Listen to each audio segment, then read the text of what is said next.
Deyin içinden. Gel. Gördünüz. Siz uşaq dilinə başlayın. Nə yapalım?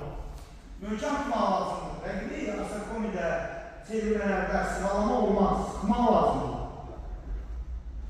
İşte onu görə olasın. Yaxşı, bir hər öz birinci evini götürür. Sakit götürür. Yəni, xahiş edirəm. Danışmaq təfəndi yaxşı yer. Axırda səhər söz verir. Hüseyinlə səndən otaqda 5 dəqiqə bu mövzunu olaraq üstü çatırır. Ama bir tane kenarı bağlı, bağlayabilirsin de yanına. Ancak bu ben değil. Değişebilir. Bağlayabilirsen, bir tut. O çünkü orada. Yani şunu istiyorsan, birisi.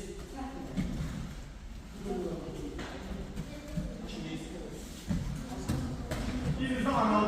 Buranın analı. Savaş olur. Bütün işin ya. Neydi?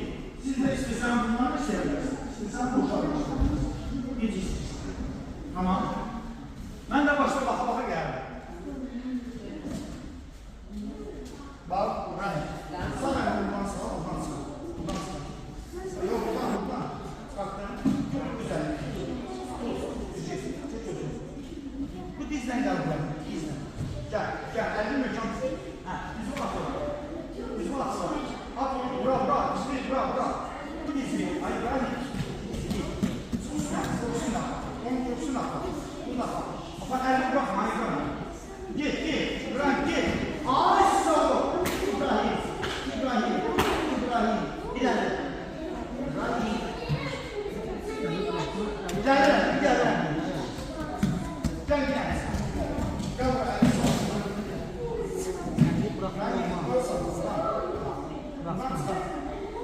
Güzel.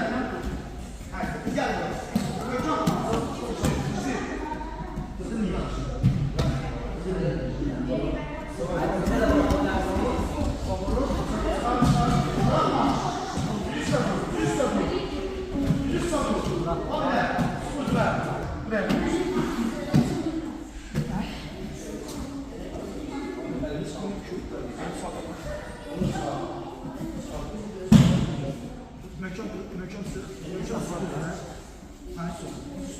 Dizden bir kabul edin. Elma bırakma olmaz. Apar öyle.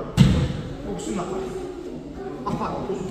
Bir yere vurmadan fırlat. Ay sus. Yok elma bırakma. Elma bıraktın. Doğuşan kaçtı. Ya doğuşan gitti.